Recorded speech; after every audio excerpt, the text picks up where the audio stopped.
Hello and welcome to the third in a set of screencast videos that are designed to help you get a background in measurement and research concepts. The first two had to do with measurement concepts and research concepts. This one has to do with memory jogger tools. And you may recall that Memory Jogger is one of the textbooks that you have.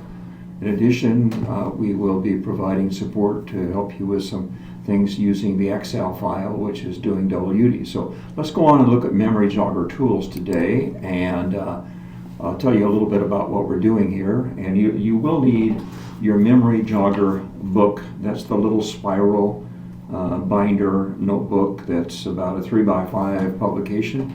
Probably the cheapest textbook you'll ever buy. Maybe not, but it's pretty close to that area here. But it's a collection of tools, and the whole purpose of this video is to help you get a handle on some of those tools and to get an idea as to why you would use them and how you might use them. So, Memory Jogger tools are all about helping with improvement projects. And if you've listened to the video on research, you'll know that improvement projects is one of three different types of research scenarios that you probably will come against. I will wager that this will be the most frequent use of research skills that you will ever do in your life as teachers, for several reasons, and I've listed them here. Number one, accreditation requirements focus on improvement. In other words, for any accreditation that I've ever been involved with for secondary, elementary, or higher education schools, you need to identify your situation, you need to get a pretty good picture of what you're trying to accomplish, and you need to set what you're doing consistently to improve the quality of what you're doing. So there's a high demand for this, and I'll reinforce this by further encouraging you to look at the issue, your issue that you have prepared for the preparation assignment for this class. I'll wager that most, if not all, of the issues that you've identified have to do with improving things. How do we improve the participation of students in our school in extracurricular activities? How do we improve math scores for low achievement students? How do we improve parent involvement? How do we, in short, a lot of them have to do with improvement projects. So this is critical. And Memory Jogger is organized to support these ingredients in three ways. And I'll enumerate these and we'll refocus again at the end of the process. To get improvement, it really calls for three things going on. Number one, you need ideas. You need to develop ideas. You need to develop new ideas. Lots of times when we have stagnant problems, it's hard for us to think of new ideas. Well, organizations that are noted for being creativity don't do this by accident. They develop a climate and a network of ideas to encourage their employees to be resourceful and to develop new ideas. So Memory Jogger has a couple tools in there that can help you do some things on that. We're going to include a couple of those. Second, a big part of improvement is using data for feedback and support. Now, data is a part and parcel of the improvement process. So you can't develop without measuring what's going on, because if you don't measure, how will you know that you're on the right track? How will you know that you're improving? And you use these measurements also for feedback to continue to refine the improvement process.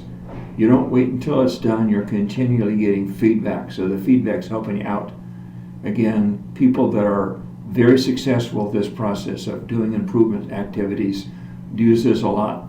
And finally, developing teamwork relationships is critical. The day and age of the Lone Ranger is far gone.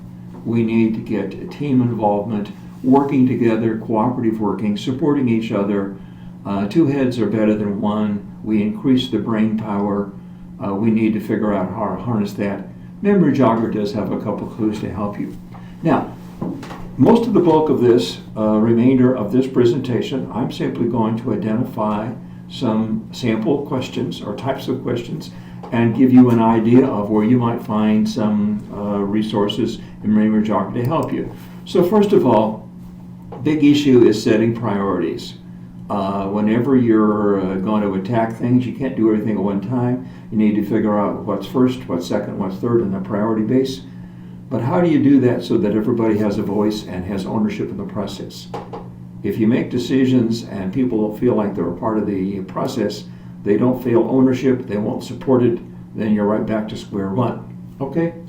Two tools used together, brainstorming and NGT multiple voting, work extremely well. I've used these tools effectively in a number of settings. They work for 4-year-olds, they work for 40-year-olds, they work for 80-year-olds. Brainstorming, incidentally, is not necessarily what you think it is, and this puts the focus on, if you're going to get an idea of what true brainstorming is, you need to read the section on page 19 very carefully. Brainstorming does not mean that you open the mic and anybody who has the loudest voice shouts as many ideas as he or she can. Brainstorming is a systematic way to make sure that people with limited voices, both vocally and metaphorically, have a chance to participate. MGT voting is simply a process of allowing people to vote in a visual way so everybody can see the results. The results are very open to see, and it's not very difficult at all to sell the effectiveness of what happens. I've used this for important things, I've used this for unimportant things. It works effectively. I'll continue to use it again. Okay, second question. How to examine the steps of a complex process. Making certain that appropriate students receive targeted support would be an example.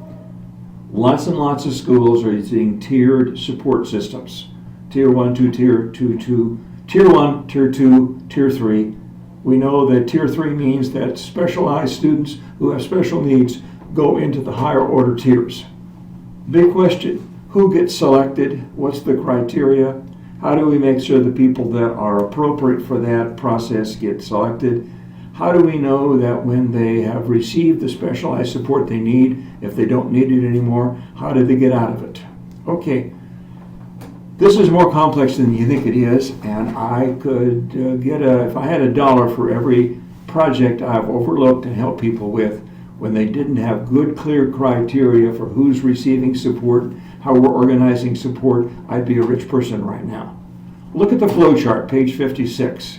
It takes a little time to organize and structure and develop a flow chart, but it really pays dividends after you set it up. It really makes the picture clearer.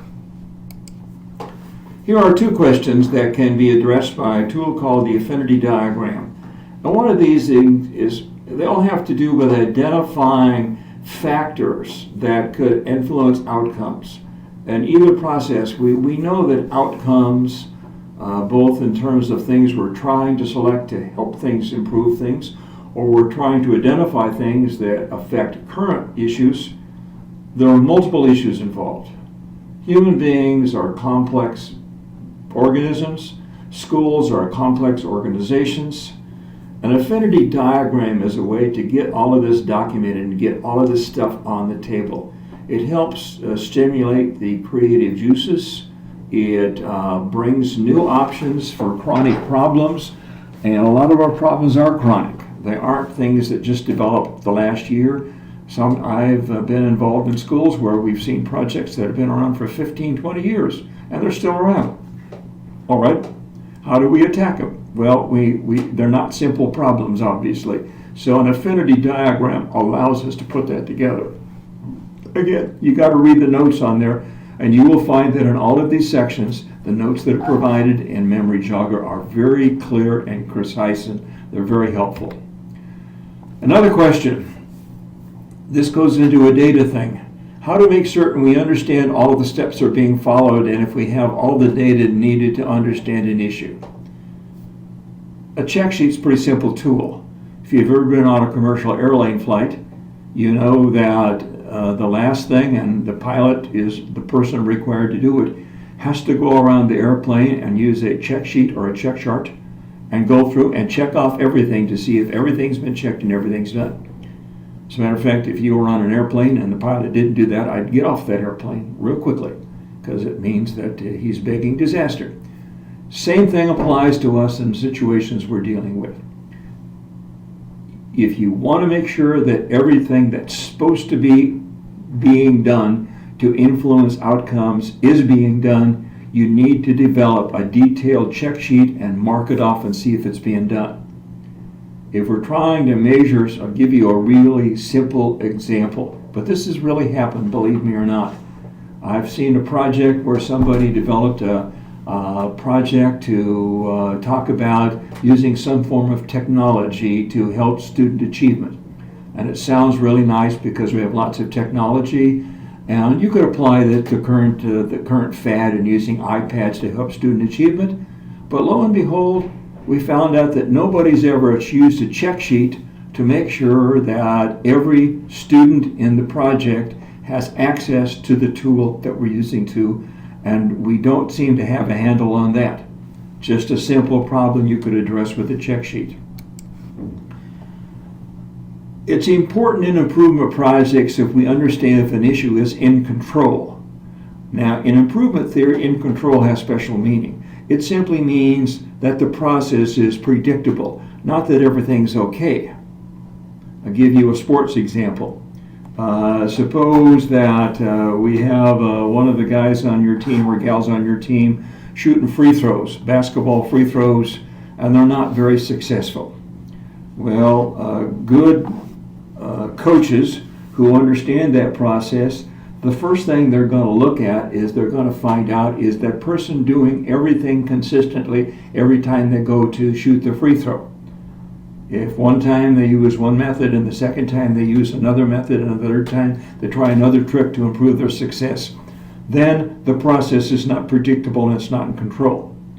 So if they first of all get the person to come up with a system that is comfortable, something they can use consistently, then they can work to improve that. That applies to lots of things we're running with, and these little tools called a run chart and control charts help us get in control of the data. Now, when the data is in control, meaning it's predictable, we may not like the success rate, but now this gives us a basis for tinkering because we know what to tinker with now. We know what the process is. We can combine the run chart and the control chart with the checklist, and we got a pretty good control of the situation. Again, if I want to generalize, let's go back to the thing I've talked about and several other things. Research and measurement is all about attention to the details. And the Memory Jogger tool book is about the best resource I can think of in recent memory that I've used that really helps you get in control of that. So let me summarize briefly where have we been today. Okay, first of all, tool selection and use is important. It's as important for educators and researchers as it is for carpenters and mechanics. You don't have the right tool, you're not going to get the job done. Secondly, and the important thing, the use of effective tools allows three important things to happen, and these things have to happen and they have to blend in. One, idea development. You got to do something to stimulate ideas that are related to the problems. New ideas if they're old problems that haven't been solved. Got to develop idea development. Secondly, you have to measure effectively, and it has to be meaningful measurement about the process so you can get feedback and you make adjustments. And third, we've got to do something to stimulate cooperation and teamwork. You cannot do this by yourself. A good improvement project in a school has got to get lots of people involved, and that's what this is all about.